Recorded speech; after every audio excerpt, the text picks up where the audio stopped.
नमस्कार दोस्तों, मैं वीरेंद्र राजपूत स्वागत करता हूं अपने YouTube चैनल वीरू ट्यूटोरियल्स में। आज का मेरा टॉपिक है रेशियो एंड प्रोपोर्शन। इसके कुछ कंसेप्ट के बारे में आज मैं डिस्कस करूंगा। आपको मैं बताना चाहूँगा कि मैं अब जितने भी मेरे वीडियो आ रहे हैं उन सब में आपको एक ऑनलाइन टेस्ट लिंक मिलेगा मेरे डिस्क्रिप्शन बॉक्स में, जहाँ से आप जो हैं आराम के साथ अपना एक टेस्ट लगाएंगे। ये 10 मार्क्स का टेस्ट होगा, ठीक है। 10 मार्क्स के टेस्ट को आप करेंगे। जैसे आप सबमिट करेंगे इस टेस्ट को, ऑनलाइन टेस्ट को, आपको जो है तुरंत ही आपका आंसर मिल जाएगा। आंसर शीट की तरह आपके मार्क्स मिल जाएंगे और आप जो है अपना फर्दर परफॉर्मेंस चेक कर सकते हैं। अगर जो आपके मार्क्स कम हैं तो आप वो जो है उस टेस्ट को दोबारा दे सकते हैं, और या फिर आप वीडियो को दोबारा देख करके अपना स्कोर इम्प्रूव कर सकते हैं। देखिए, वैसे भी जो है अभी इस मंथ में लेखपाल का नोटिफिकेशन आने वाला है, तो मैं सभी से आप सबसे रिक्वेस्ट करता हूं कि आप अपना जो शेड्यूल है वो बना लीजिए, पढ़ाई का स्टार्ट कर दीजिए, क्योंकि हो सकता है कि इस महीने जो है हमारी वैकेंसी आ जाए लेखपाल की। तो शुरू करते हैं आज का अपना टॉपिक। देखिए, जो टोटल टॉपिक मैं अभी तक कंप्लीट करा चुका हूँ वो मेरे 8 टॉपिक जो हैं कंप्लीट हो चुके हैं, ठीक है। आप देख सकते हैं इसमें सिंप्लीफिकेशन मेरा कंप्लीट हो चुका है 8 टॉपिक। लगभग 30 वीडियो मेरे कंप्लीट हो चुके हैं, और जो बचे हुए वीडियो हैं वो आप रेड कलर में देख सकते हैं, जो मैं आगे लाने वाला हूँ, ठीक है। ये आप देखिए, लगभग 30 टॉपिक्स हैं जिन्हें मैं काम कर रहा हूँ, ठीक है। तो आप इस चीज़ का जो है ध्यान रखना। अब अगर आपने मेरा चैनल अभी तक सब्सक्राइब नहीं किया है तो प्लीज़ सब्सक्राइब कर लीजिए मेरे चैनल को, लाइक एंड शेयर कीजिए वीरू ट्यूटोरियल्स नर्सिंग सोसाइटी। देखिए, what is ratio? A ratio is a number which express one quantity as a fraction of the other. मतलब दो क्वांटिटी को हम जो है एक फ्रैक्शन के रूप में लिखते हैं। इसमें ध्यान देने वाली बात यह है, जो मेन चीज़ है, कि आपका जो आइटम होता है वो सेम होता है। मैंने क्या बोला? आइटम जो होगा वो आपका क्या होगा? सेम होगा। इसका क्या मतलब है? इसका मतलब ये है, सपोज करो एक चपाती है, उस चपाती में से आपने क्या करा, 1/4 पार्ट जो है आपने निकाल लिया। तो मैं इसे 1/4 को कैसे लिखूंगा? देखिए, टोटल पार्ट मेरे पास कितने हैं? 4। उसमें तो आपने कितना लिया? ये 1, तो यही तो आप 1/4 कहेंगे। तो वही है कि 1 क्वांटिटी यानी कि 1 as a fraction of the other 4 में से आपने 1 लिया, तो आप क्या 1/4 क्या एक रेशियो बन जाएगा। इसे हम लिखेंगे 1:4, ठीक है। तो अब आपको ये क्लियर हो जाना चाहिए कि रेशियो क्या है। एक तरह से आप जो है उस पार्ट को आप डिवाइड भी करके लिख सकते हैं, हम उसे अंश और हर के फॉर्म में भी लिख सकते हैं। अगर जो आप देखें तो मैं आपको बताऊं, अगर जो मैं इसी रोटी को 2 भाग में बांटना चाहूं तो देखो मैं इस क्या करूंगा कि देखिए, अगर जो आप मैंने कहा टोटल पार्ट मेरे 4 थे, उसमें 2 पार्ट मैंने ले लिए, तो आप क्या कहोगे? 1/2 कहोगे। यही है ना। सपोज करो मैंने जो है 4 पार्ट थे, उसके 3 पार्ट ले लिए, तो आप क्या करेंगे? 4 में से 3 ले लिए, 3/4 कहेंगे, ठीक है। तो हम क्या है, इस तरह से उसको हम एक जो फ्रैक्शन है उसे हम रेशियो की फॉर्म में लिख सकते हैं, ठीक है।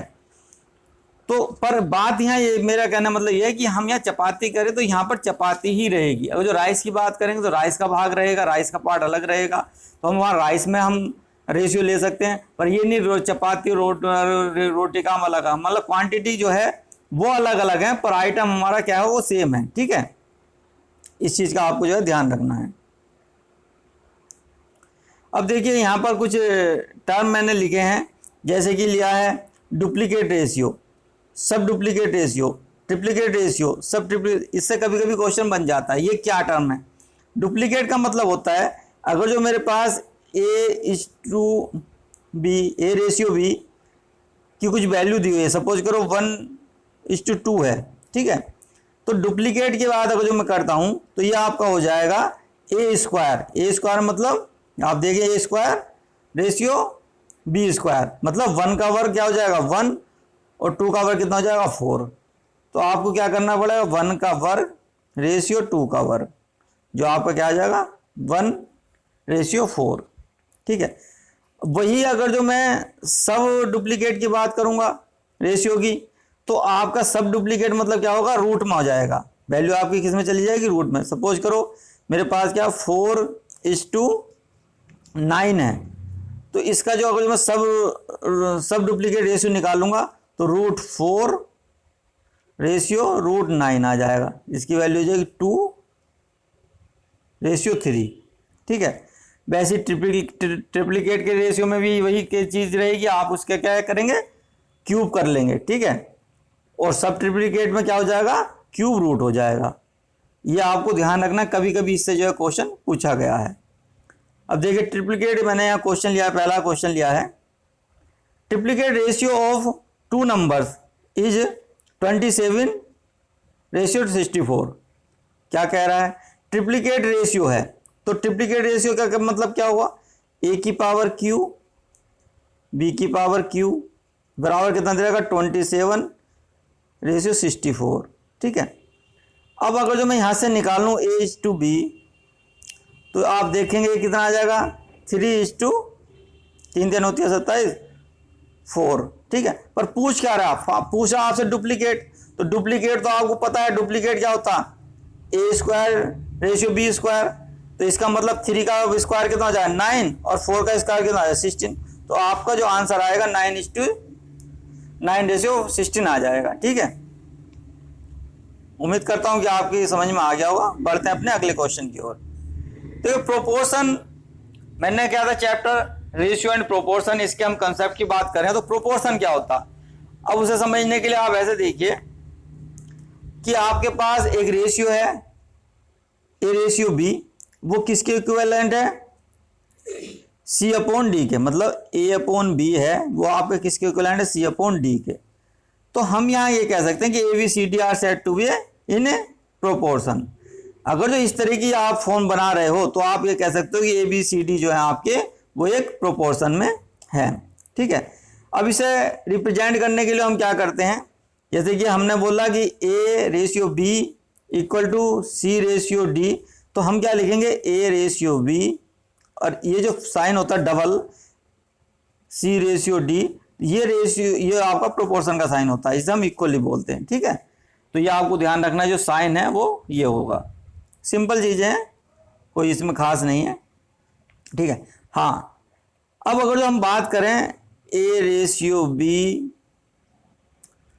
प्रोपोर्शन C/D, तो जो आपको इनर टर्म दिखाई दे रहे हैं B और C, तो जो इनर टर्म है ये क्या कहलाते हैं आपके मीन्स कहलाते हैं। ठीक है, या मीन टर्म कहलाते हैं।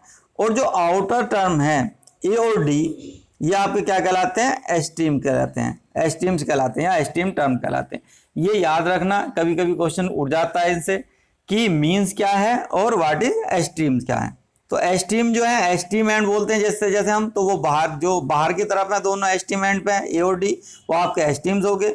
और जो इनर है मतलब जो आउटर है A D, वो आपके एस्ट्रीम्स हो गए। और जो इनर है B और C, वो क्या हो गया आपके मीन्स हो गए। ठीक है। डायरेक्ट क्वेश्चन बन सकता है इस पर। अब डायरेक्ट प्रोपोर्शन और इनवर्स प्रोपोर्शन ये क्या है, देखिए एक क्वांटिटी मैंने बोला आपसे कि x और y में एक रिलेशन इस तरह का हो रहा है कि मैं x को इंक्रीज कर रहा हूं तो y भी इंक्रीज हो रहा है। तो अगर जो x इंक्रीज होने y इंक्रीज हो रहा है, तो इसका मतलब ये x क्या है आपका डायरेक्ट प्रोपोर्शन है। डायरेक्ट मतलब अगर जो मैं बढ़ा रहा हूं x को तो y भी बढ़ रहा है। या मैं कह सकता हूं कि x को मैंने घटाया तो इसी उसमें क्या y भी घटने लगा। तो x और y मैं क्या कह सकता हूं उस समय पर कि x जो है वो y के क्या है डायरेक्ट प्रोपोर्शन है। ठीक है।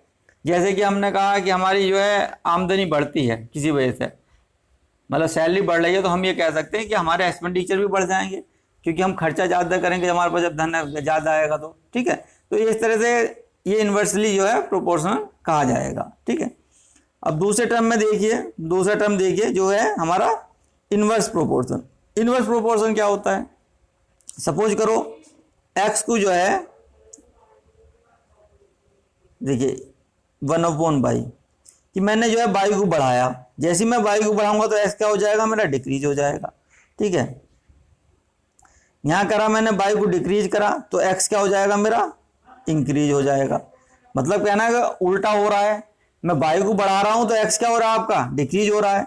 अब जो मैं वाई को घटा रहा हूं तो एक्स क्या हो रहा है, इंक्रीज हो रहा है। तो यहाँ जो रिलेशनशिप बनती है वो आपकी इन्वर्सली या इन्वर्स प्रोपोर्शन में आती है। और ये जो टर्मिनोलॉजी हम यूज करते हैं, ये हम कहाँ यूज करते हैं, ये हम यूज करते हैं जब हमारा वर्क और टाइम में सवाल करेंगे। ठीक है, या हम स्पीड और टाइम का यूज करेंगे सवालों में। स्पीड टाइम और वर्क टाइम के जो सवाल होंगे, क्वेश्चन आंसर होंगे, वहां पर हम इनको देखेंगे इन्वर्स प्रोपोर्शन को। ठीक है, क्योंकि वर्क टाइम में क्या है कि वर्कर, जैसे मैंने एक एग्जाम्पल भी यहाँ लिया कि number of worker proportion to 1 time taken है टू कंप्लीट ए जॉब। कोई काम है आपका, मान लो सपोज करो एक फर्श है, फर्श में आपको क्या टाइल्स लगानी है। ठीक है, अब आपने जो है शुरू में 4 मजदूर लिए। ठीक है, 4 मजदूर लिए और वो जो है किसी काम को क्या है, मान लो 8 दिन में कंप्लीट कर रहे हैं। ठीक है, 4 मजदूर हैं और 8 दिन में वो इस काम को कंप्लीट कर रहे हैं। अब मैं क्या करता हूं, काम वही है, अगर जो मैं मजदूर, देखिए आदमी कम कर दूं, सपोज करो मैं 2 आदमी ले लूं, तो इसका मतलब क्या होगा, दिन बढ़ जाएंगे मुझे जो है डेज मेरे बढ़ जाएंगे, 8 से ज़्यादा हो जाएंगे। ठीक है, तो इस प्रोपोर्शन का जब बात आएगी तो यहाँ पर इन्वर्स प्रोपोर्शन है, क्योंकि हम अगर जो मेंस कम कर रहे हैं तो अगर जो डायरेक्ट प्रोपोर्शन होता तो डेज भी कम होने थे, पर नहीं, जैसे हमने मेंस कम करे ये हमारा क्या है, बढ़ जाएंगे, डेज क्या आएंगे आपके, बढ़ जाएंगे, 16 डेज हो जाएंगे। तो इस चीज को जो है समझने की जरूरत है। ठीक है, अब देखिए रेशियो टू परसेंटेज कन्वर्जन, ये बहुत जरूरी है। रेशियो टू परसेंटेज कन्वर्जन या परसेंटेज टू रेशियो कन्वर्जन, ये हम पर आना चाहिए। हमें इस पर हम बहुत सारे क्वेश्चन करेंगे आगे भी। हमें जो है क्या है वो लॉस प्रॉफिट हो या हमारा CISI हो, बहुत सारी जगहों पर जो है हम इस फॉर्मेट को यूज करेंगे। ठीक है, क्योंकि यहाँ पर मैंने एक एग्जाम्पल लिया, Varun received his monthly salary. Varun ने क्या करा, अपनी मंथली सैलरी ली, तो the ratio of his expenditure to saving, क्या कह रहा है वो, एक्सपेंडिचर और सेविंग का जो रेशियो है, तो एक्सपेंडिचर और सेविंग का रेशियो उसने बताया मुझे, और सेविंग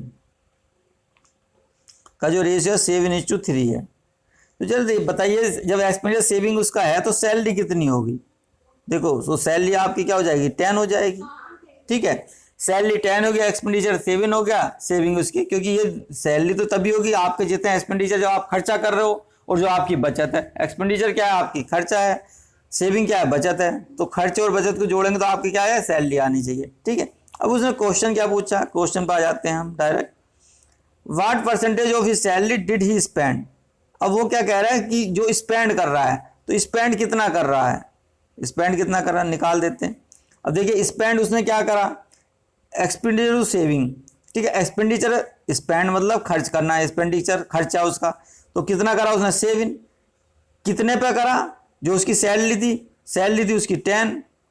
ठीक है, अब क्योंकि हमें परसेंटेज में कन्वर्ट करना है तो हम इसे क्या करेंगे, 100 से मल्टीप्लाई कर देंगे, बस यही कंसेप्ट था। तो आपका क्या आ जाएगा, 70% आ जाएगा। इस क्वेश्चन में जो स्पेंड करेगा वो 70% करेगा। तो ये जो कन्वर्जन है, आपको सिर्फ कुछ नहीं करना, उस रेशियो को आपको क्या सीधा सा 100 से मल्टीप्लाई कर देना है। बेसिक कंसेप्ट है, सब लोग जानते हैं। तो ये आपका, अब देखो दूसरा क्या है, दूसरा पूछ रहा है कि परसेंटेज वाज सेव्ड, जो सेव्ड परसेंटेज, अब सेविंग उसकी कितनी है, 3। कितने पर है, जो हमारी सैलरी थी उसी से, उसके अलावा तो कुछ है नहीं, तो वो थी हमारी 10। और हमें परसेंटेज में चेंज करना पड़ेगा इसे, तो 100 से मल्टीप्लाई कर देंगे तो आपका कितना आ जाएगा, 30। तो 30% जो है आपकी सैलरी वो सेव्ड जो है परसेंटेज आ जाएगी। ठीक है, उसकी सेविंग परसेंटेज निकल कर आ गई 30%। तो चलिए मूव करते हैं थर्ड क्वेश्चन की ओर। अब वो क्या कह रहा है कि हमारे एक 145 स्टूडेंट्स हैं फर्स्ट 3 स्टैंडर्ड में, इन द फर्स्ट 3 स्टैंडर्ड, मतलब क्लास 1, क्लास 2 और क्लास 3। ठीक है, फर्स्ट सेकंड और थर्ड क्लास में हमारे कुछ स्टूडेंट हैं। क्या कह रहा है वो, फर्स्ट एंड सेकंड का रेशियो जो है स्टैंडर्ड का रेशियो वो 2:3 है। ठीक है, उसके बाद क्या कह रहा है, थर्ड एंड फोर्थ का क्या है 4:3 है। तो सेकंड एंड फोर्थ का बोल रहा है वो सेकंड एंड थर्ड, तो सेकंड एंड थर्ड का क्या है 4:3 है। देखिए फर्स्ट एंड सेकंड का बोला 2:3 और सेकंड एंड थर्ड का बोला 4:3। अब आपको ये देखना यह है कि जब सेकंड में 3 और 4 है, जब भी इस तरह के सवाल आएंगे तो आपको क्या है इसको बराबर करना पड़ेगा। या तो आप पहली वाली उसको जो है, अब इसे बराबर कैसे करें, तो हम 3 4 का क्या लेंगे, देखें तो एलसीएम क्या आता है 12 आता है। तो इसे क्या करें 4 से मल्टीप्लाई करें, हम यहाँ क्या करें 4 से मल्टीप्लाई करें और इसे क्या है 3 से मल्टीप्लाई करें, तो हमारा काम बन जाएगा। देखिए कैसे, जब हम देखेंगे तो इसकी वैल्यू आएगी 4 दूनी 8 और यहाँ आ जाएगी 4 तिया 12।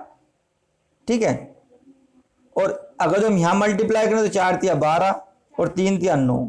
ठीक है, तो यहाँ देखिए दोनों कॉमन हो गया आपका 12 12। तो जो मेरा रेशियो निकल कर आएगा वो देखिए 8 12 और 9 आ जाएगा। क्या आ जाएगा 8 12 9। मैं जरा दोबारा लिख ले रहा हूँ इसे ऊपर रेशियो को अपने।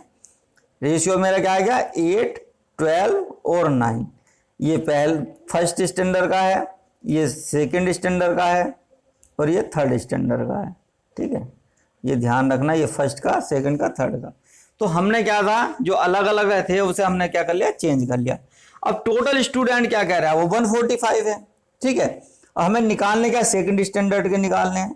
तो सेकंड स्टैंडर्ड के कितने हैं टोटल, देखो 12 है जो हमारा रेशियो आ रहा है। अब हम इसे क्या करेंगे, जब हम इस तरह का रेशियो में सवाल ले जाएंगे तो टोटल कितना है 8 + 8 + 12 + 9 तो 29 हो जाएगा ये। और मल्टीप्लाई किसे कर देंगे 145 से, क्योंकि टोटल नंबर ऑफ स्टूडेंट तो 145 थे। हमें सेकंड स्टैंडर्ड के निकालते हैं, सेकंड स्टैंडर्ड का रेशियो आ रहा है 12, टोटल रेशियो आपका 29। मल्टीप्लाई किससे करोगे आप, टोटल नंबर ऑफ स्टूडेंट थे, तो ये आपका 5 टाइम्स चला जाएगा। तो 12 पंजे 60, आपका क्या आंसर हो जाएगा 60 हो जाएगा। अब देखिए एक चीज ध्यान करने वाली बात थी, हम चाहते तो ये नीचे वाले स्टेप की जरूरत नहीं थी, इस पूरे स्टेप की जरूरत नहीं थी हमें। हम सिर्फ इस रेशियो देख करके सवाल देखते थे। क्यों, क्योंकि हमें ये देखना है कि क्योंकि 12 के मल्टीप्लीकेशन में हमारा आंसर होना चाहिए। देखिए क्योंकि 12 के मल्टीप्लीकेशन में हमारा आंसर, और हमारे पास जो ऑप्शन दिए गए हैं उसमें एक 40 है, एक 60 है, एक 45 है, एक 65 है। तो 65 हो नहीं सकता, ना 45 होगा ना 40 होगा। आप जो 12 से जो मल्टीप्लीकेशन है जो 12 से डिवाइड हो रहा है वो आपका 60 है, तो आंसर वैसे ही आपका 60 आ जाता।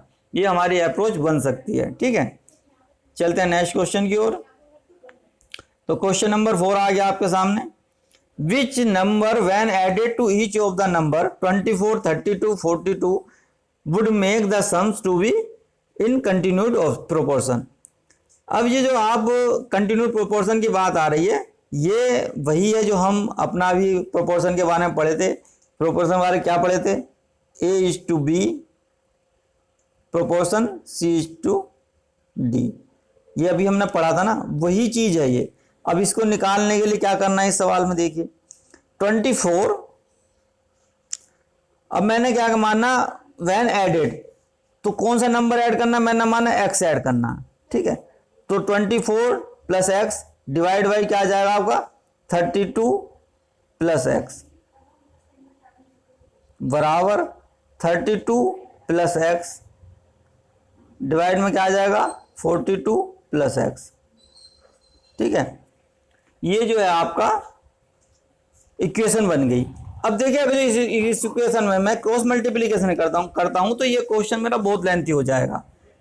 यहाँ समझने के लिए जो सबसे बड़ी चीज है वो मैंने लिखी है by componendo and dividendo theorem. ठीक है, तो ये क्या है थ्योरम, थ्योरम में कुछ नहीं है, आपको थोड़ा सा बस ध्यान रखना है।